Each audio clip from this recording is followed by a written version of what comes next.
bring prepared remarks to these meetings. I was so inspired by what John said. Καλημέρα σας καταρχάς. Πολύ μεγάλη χαρά σας συναντώ ακόμα μια φορά. And it's a real privilege to be able to attend this gathering one more time. It seems to have become a tradition. Congratulations to all of those who put this together.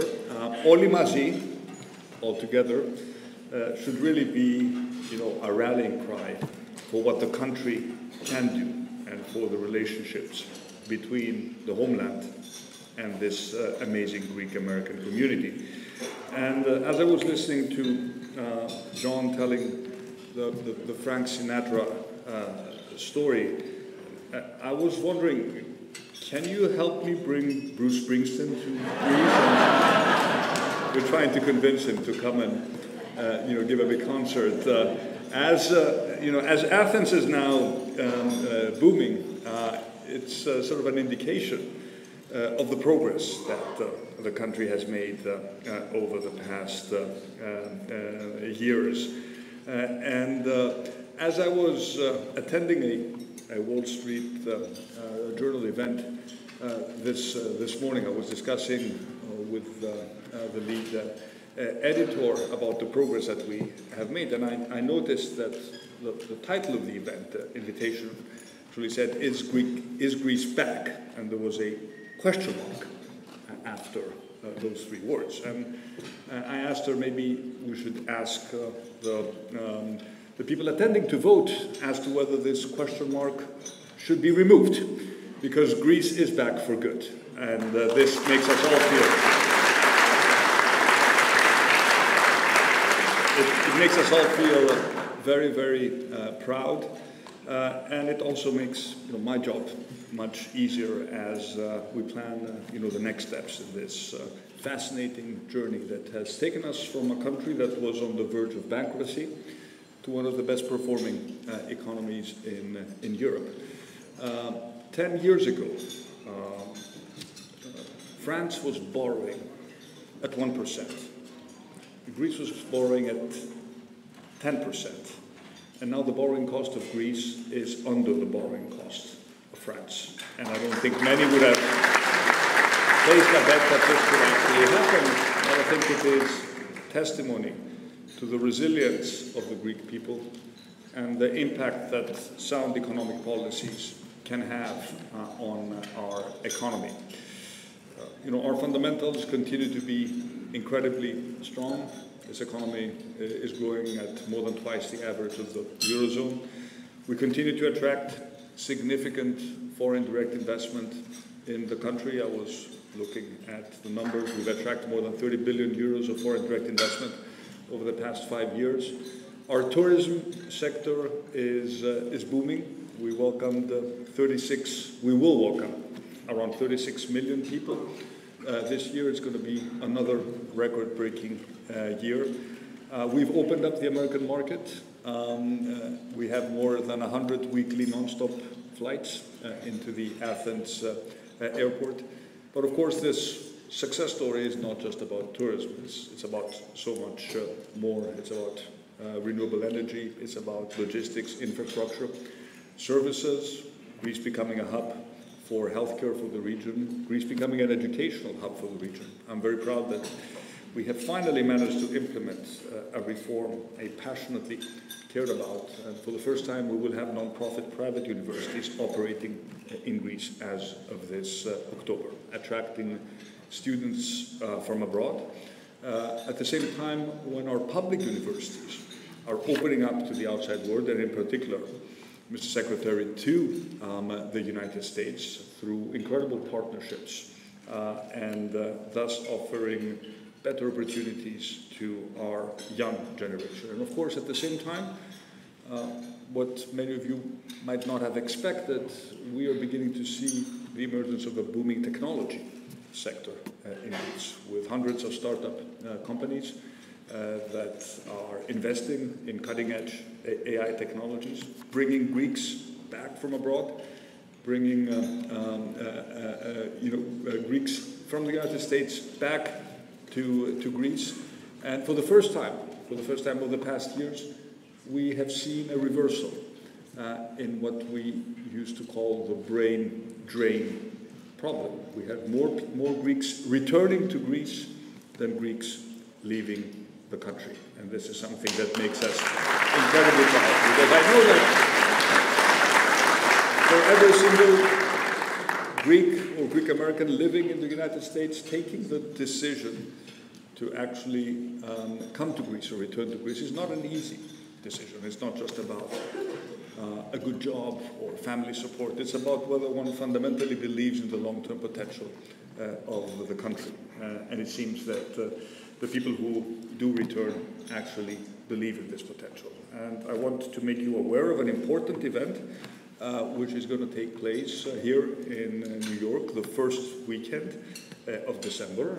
Please pencil it in. I think it's December 7th. Yeah, it's December 7th, when the Ministry of Labor is going to come to New York with 50 of our top employers to do an open event and to actively recruit talent here in the United States. We've done it in many other European cities. It has been an incredible success, and it's a great way through these job fairs to put employers in touch with people who are interested in returning in Greece. So for those of you who are interested, please make sure that you join us on December 7th.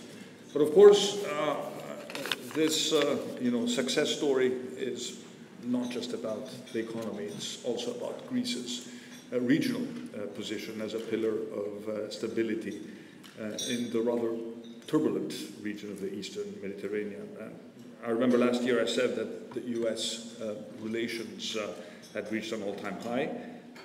Today I'm happy to say that this momentum continues. In the past year alone, we've seen a significant deepening of cooperation across many sectors: defense, new technology, education, energy. Let me speak a little bit about energy. We had the pleasure of welcoming the Secretary of Interior, who is also overseeing the overall energy portfolio, to Greece.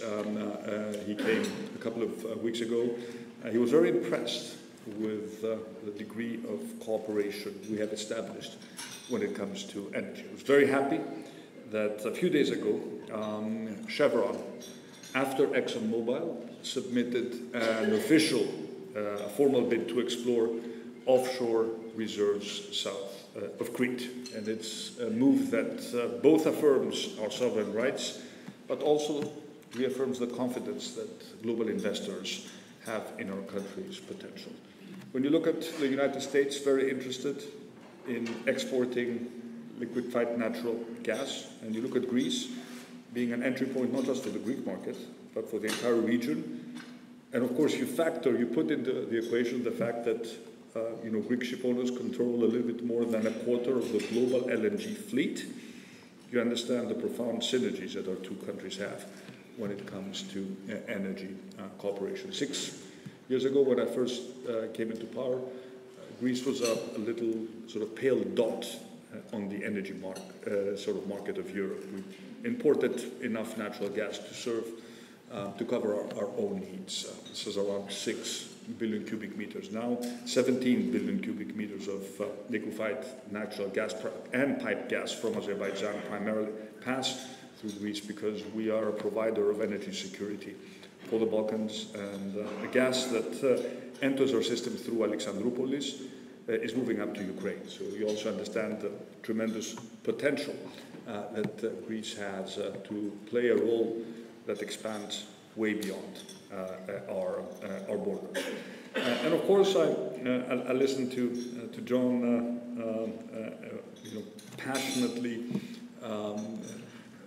making the case for Greece's safety in this very problematic and turbulent region. And I want all of you to rest assured that my number one priority as an elected leader of this great country is to ensure that the country and our citizens are safe, and we are delivering on this front.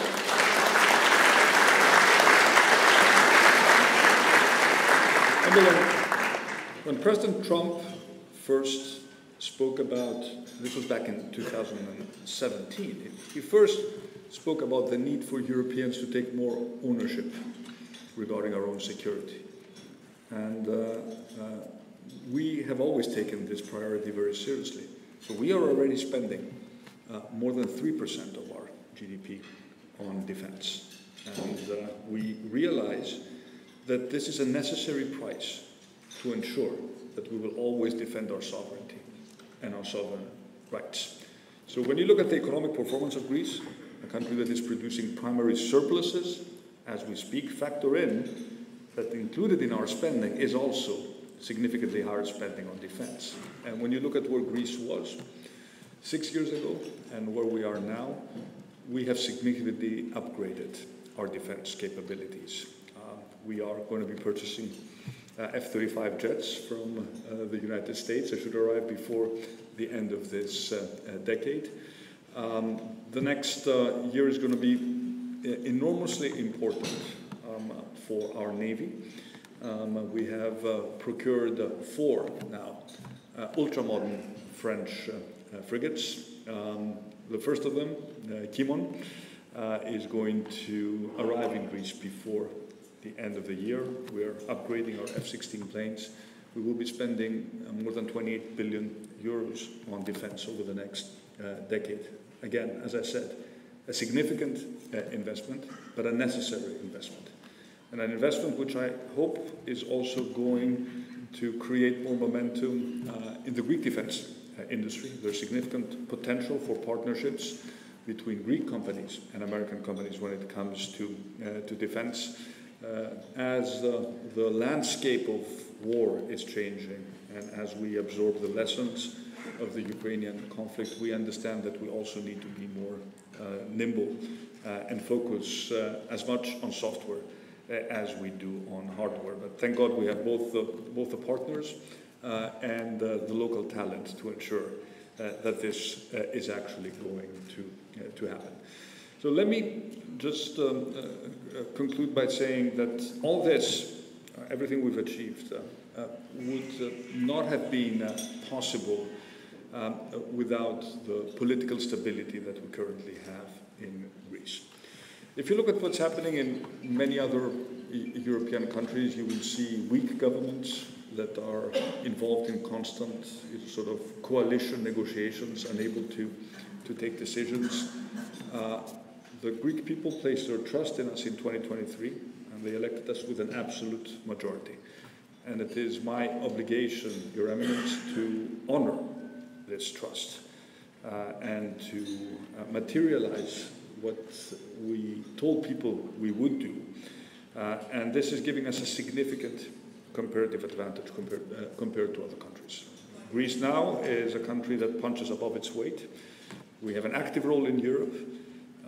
We are looking at Europe as our family, but also as a supranational institution in need of significant change and modernization, and we are actually driving that change to the best of our ability. But in everything we do, we're always very much aware of the fact that there is another Greece that exists outside the borders of our country. And I think for the first time, I do sense that these ties between the Greek diaspora, not just the Greek American community, but Greeks everywhere in the world, are slowly but steadily becoming stronger as we invest in our diplomatic services. And let me again highlight the tremendous job that our diplomats are doing here in the United States. Opening a parenthesis, we're increasing the budget for the Ministry of Foreign Affairs by 25 million. It's going to be the first significant increase that our diplomats will see next year, because it's not easy, sending someone to expensive cities and asking them to do a difficult job. We need to ensure that these people are well paid and that the job continues to be attractive in order to be able to attract, as a country, the best and the brightest. But again, this gathering is an opportunity to take stock of the progress we have made, to reaffirm the bonds and the commitments between Mitera Patrida, between Greece and this amazing Greek-American diaspora. But it's also an opportunity, and let me conclude by this before passing the floor back to Mike for the coordination of the ceremony, to honor distinguished Greeks and Greek Americans who have, in their own personal journey, always kept Greece to their hearts. One of them, unfortunately, is not with us here today, but his family is going to posthumously receive this honor. They're being bestowed by me on behalf of the President of the Republic. But I feel it's an obligation to always take the time and salute and honor those who have contributed towards not just strengthening our ties, but who have always kept Greece close to their heart and have always stood by us during difficult times. So again, thank you so much for being here. Looking forward to repeating this event next year. Thank you so much.